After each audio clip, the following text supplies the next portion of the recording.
Mesdames et messieurs, les journalistes, chers leaders, dama bëggoon gannaaw ba ma sant yàlla ci Yonent bi sallallahu alayhi wa sallam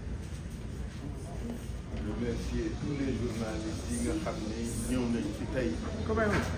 pour waxtaan ak ñun wecconte ñun xalaat participer par votre présence à l'appréciation de la situation politique que nous vivons. C'est une situation particulière et pour laquelle chaque Sénégalaise et chaque Sénégalais est interpellé. Donc je voudrais vous dire merci à vous journalistes d'être là, encore une fois, nombreux et présents, que vous êtes des acteurs essentiels dans ce qui se passe dans notre pays. Je voudrais aussi communier avec la communauté catholique chrétienne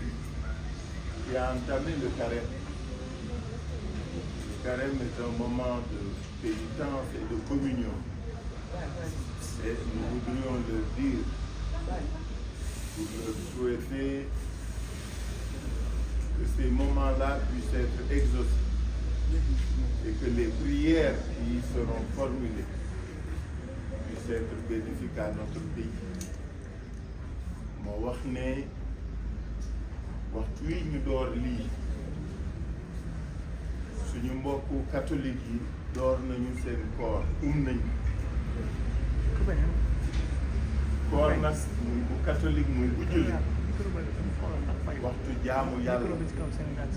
waxtu nekk ak sa boroom la waxtu nekk ak say boroom la ak askan di waxtu woo xam ne dañuy ñaan dañuy delloo suñu lépp ci yàlla ñu di leen féliciter di leen wax ne loolu ñu dugg yàlla nañ ci génn ak jàmm parce que loolu moo am solo ma féliciter aussi parce que ñun waa Dakar nañu aussi suñu mbokku laayeen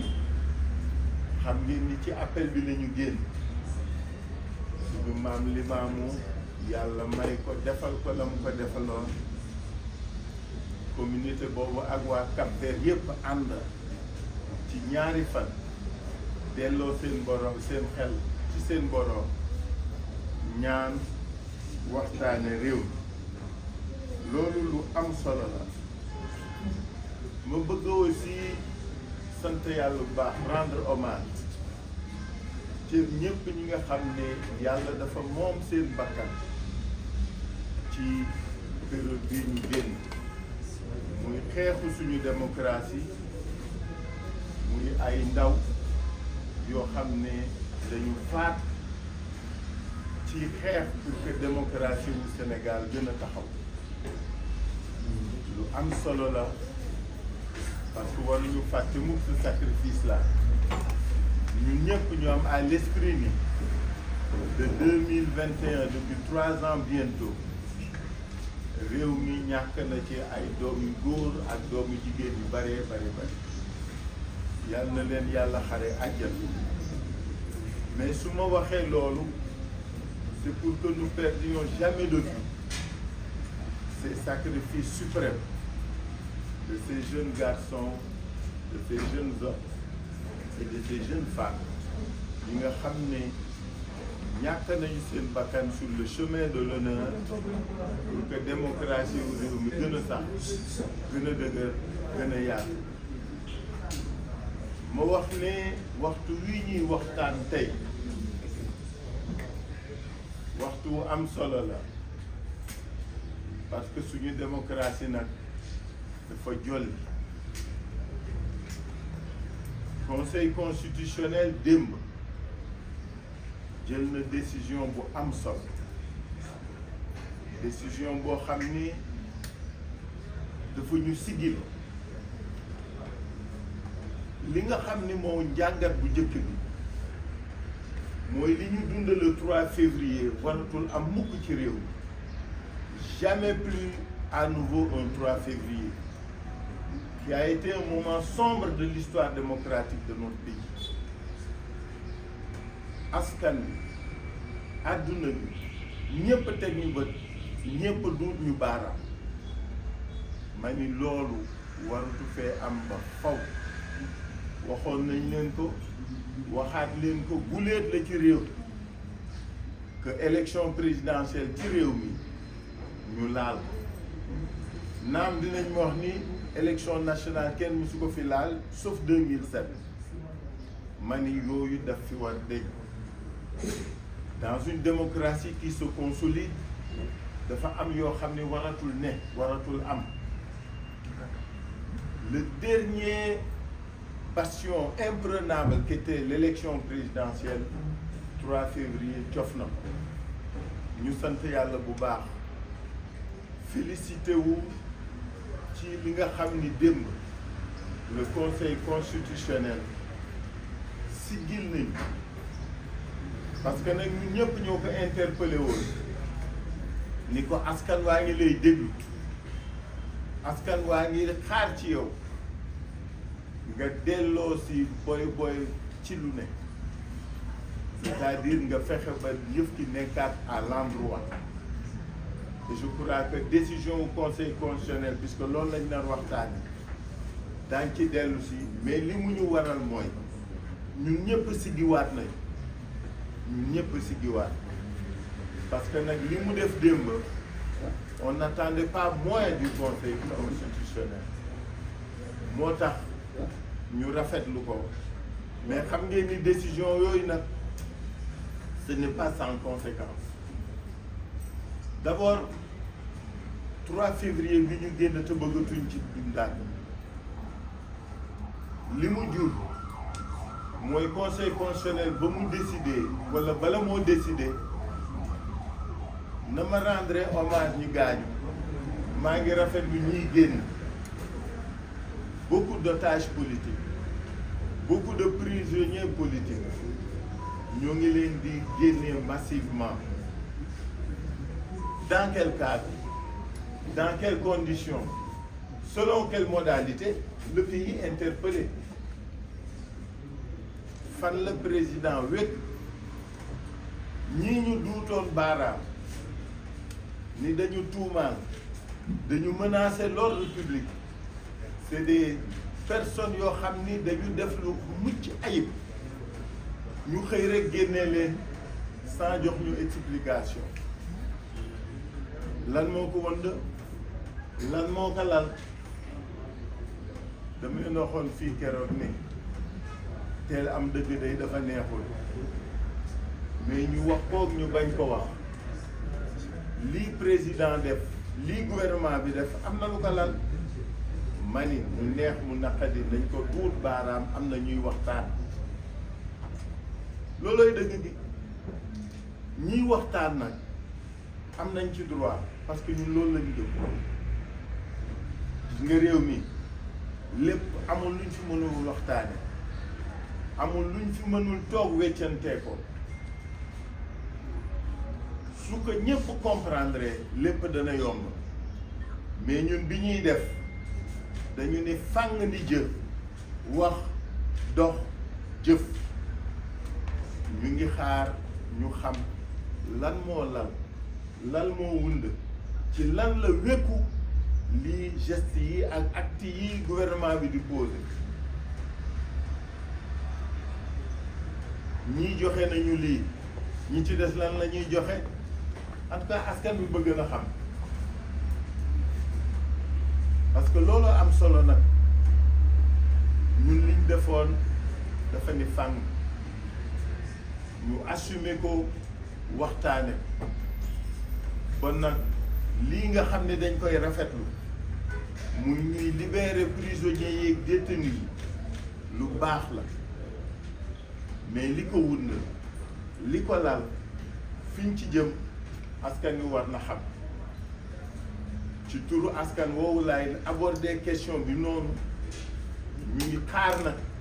ñu wax ñu lan moo xew ak lan moo ne mais lu ñuy rafetlu ñu rafetlu nag bu baax décision conseil constitutionnel ma ni dafa rëy ñun ñëpp dañu siggi parce que liñ fi waxoon loolu la conseil constitutionnel dëggal que réew mi constitution Sénégal permettratul dans ses dispositions fondamentales que kenn di ko laal wala kenn di ko changer pour quelque raison que ce soit ñu fàttali woon disposition yi nga xam ne mooy li nekk parce que li conseil bi décidé ñaari yëf la ba ci ñett bu njëkk bi mooy dafa ni décret bi président de la république jël décret boobu validul baaxul annulé na ko mu ni ñaar loi bi assemblée nationale votée validul c'est pas conforme à la constitution donc baaxul mu ni ñett la mu waxoon 2016 la waxaat tey que mandat bu mu mënta doon parce que bu leen ko yemale rek ci mandat wu président de la république 2016 li conseil constitutionnel wax mooy mandat bu mu ci mënta doon ak mandat wu ku mu mënta doon dès l'instant que yaa ngi koy door nga xam durée bi xam nombre bi ma ni loolu mënatoo ko yokk mënatoo ko wàññi loolu la conseil constitutionnel dëggalaat mooy ñetteeli décision ñeenteel bi conseil constitutionnel ni lu ci mënta doon mandat président Macky Sall le 2 avril Macky Sall ne sera plus président de la République du Sénégal kooku dañ bëgg mu leer parce que loolu la waxaat juróomeel bi conseil ni comme que élection bi dafa war am parce que lépp liñ ci pexewoon nag lu bëjoog raxasek pour defar ko dindi na ko mu ni il faut que élection yi am ci dans les meilleurs délais ci meilleurs délais yooyu nag la ñuy waxtaane tey parce que ñu bari ci ñun ñëpp nañ ci d'accord dañu gëmoon dañ doon xaar ci conseil constitutionnel su jëlee décision ba pare mu xuus ci nan la kañ la ñuy def élection yi même su fekkee mooy juge en cette matière là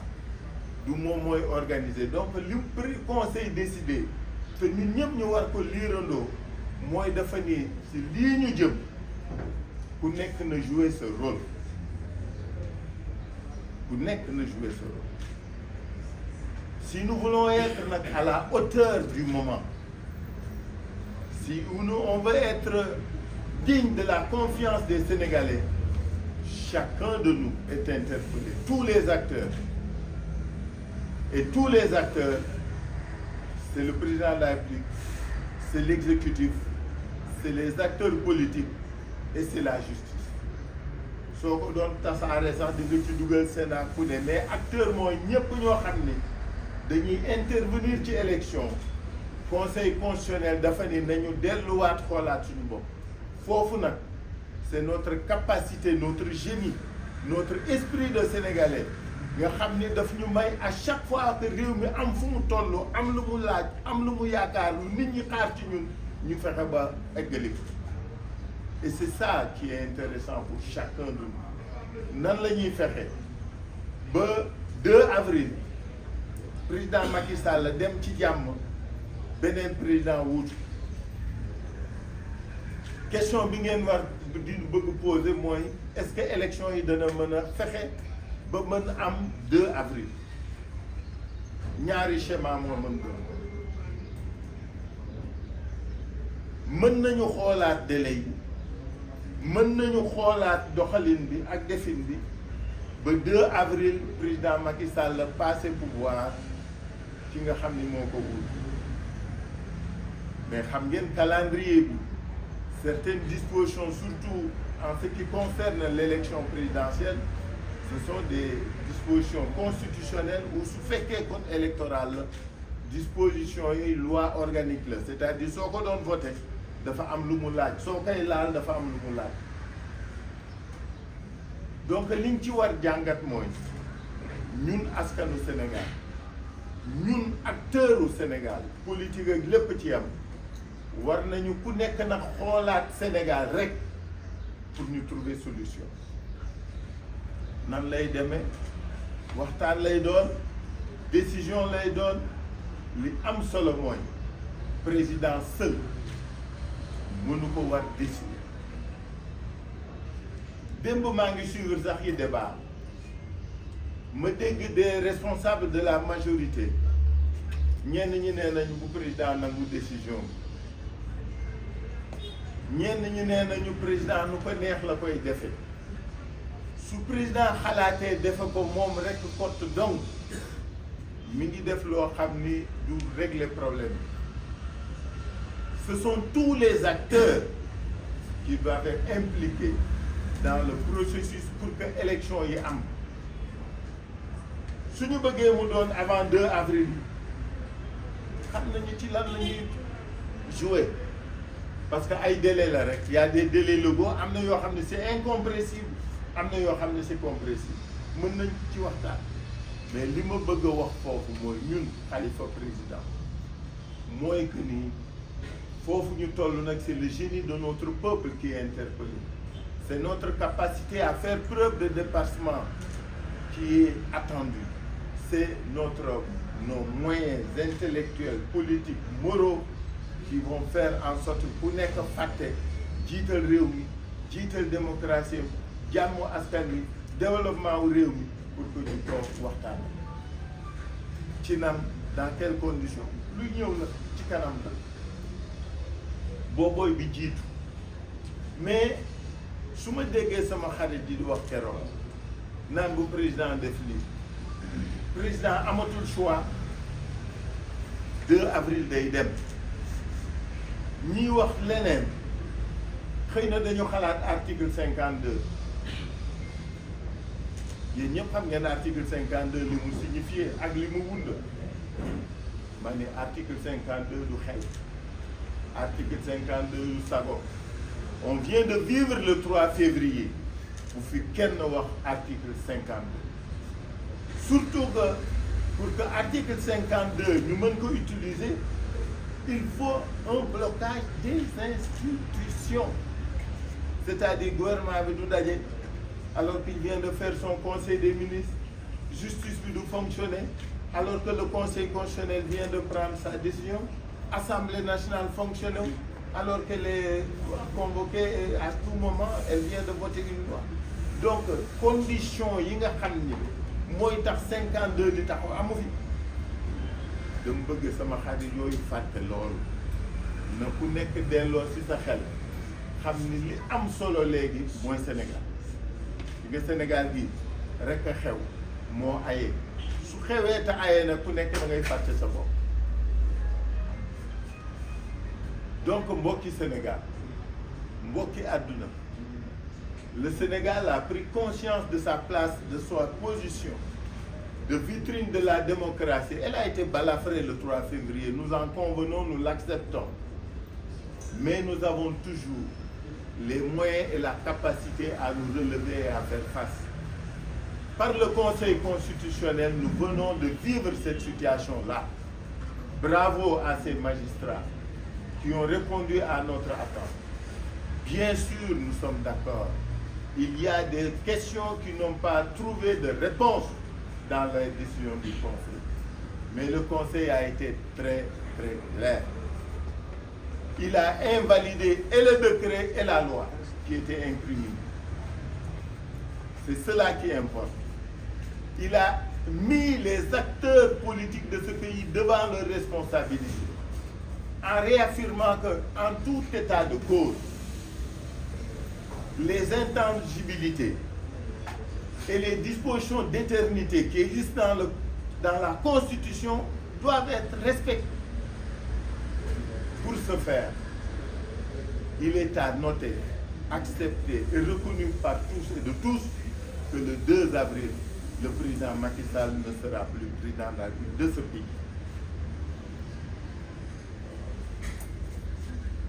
Et qu'il est demandé à tous les acteurs, toujours par le Conseil, beaucoup d'entre nous avaient espéré, s'attendaient, voulaient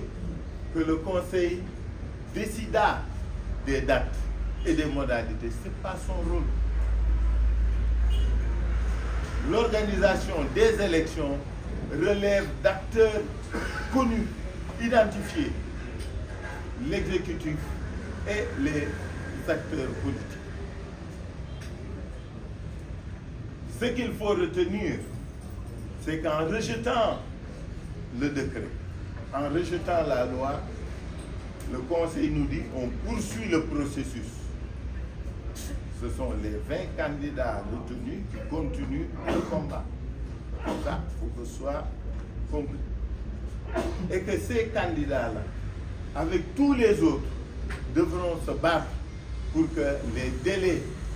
normaux, constitutionnels soient respectés. Et c'est sur cela que nous sommes tous interpellés. Dans notre capacité à faire preuve de dépassement, d'ingéniosité, de responsabilité, pour que cette vitrine de la démocratie africaine qu'est le Sénégal puisse rester ce qu'il doit être, ce qu'elle doit être la vie. Donc, je voudrais que l'opinion nationale et internationale se le tienne pour nous. Aujourd'hui, il s'agit pour notre pays de continuer sa marche dans la consolidation de sa démocratie. Nous sommes interpellés dans notre capacité de dépassement. Il nous faudra discuter entre acteurs si nous voulons tenir les délais. Nous avons beaucoup de suggestions parce que dans ce pays, grâce à Dieu, nous avons les ressources humaines, les ressources intellectuelles pour avancer ensemble. Nous avons eu toutes sortes de propositions. Beaucoup de schémas ont été esquissés. Il faudra se parler. Il faudra en parler. La coalition Khalifa Président considère aujourd'hui que cette exigence de se parler, de discuter, elle devra être de mise pour chacun de nous. Vous savez, ce pays, c'est dommage, on ne peut plus se parler. La calomnie, les insultes sont devenues monnaie courante. La suspicion. Il y a un terrorisme dans ce pays qui veut que quelqu'un ne joue à quelqu'un. Quand on nous suspecté là, yóbbu nañ ma ñaari yoon palais 2 fois nee nañ maa nga palais di waxtaan. Je vous avais dit ici et je le répète de manière solennelle et officielle. Je dois parler au président, je veux parler au président. Il souhaite que le président me parle, le président veut me parler, je parlerai au président ci leer ci lu wóor du ma ko nëbb du ma ko làq. Si je dois aller au palais, j'irai au palais. Mais c'est ma décision, c'est notre décision. Kenn ñemeetu fi wax damay wax ak Macky. Kenn ñemeetu fi wax damay gis Macky. Pourquoi? Comme si les gens ont commencé à exister en 2024. Dans ce pays, on s'est toujours parlé. Ce pays a traversé des crises énormes. Vous vous souvenez, même l'accession du président Diouf en 80 a été l'occasion de disputes. Vous avez vécu 83, vous avez vécu 88, vous avez vécu 94, vous avez vécu 96, vous avez vécu 98, vous avez vécu 2000. Tous ces moments-là, c'est des moments où l'unité nationale, la cohésion nationale, notre société, notre pays avait été interpellé. Nous avons pu tout surmonter parce que nous nous sommes parlé et personne ne nous empêchera de parler et de discuter. Je suis un partisan acharné du dialogue et de la discussion. Et je dis chaque chose en son temps. Et si on doit parler, on l'assume. su may seeti Macky Sall di wax ak Macky Sall fang laa koy def bëccëg ak guddi fallait fu mu mënta doon mais du ma ko làq du ma ko nëbb. Que les gens le sachent une fois pour toutes. su may dem du ay tiktokeur xam nu ngeen leen tuddee qui va annoncer que je suis au palais. 2 fois on m'a dit je suis au palais.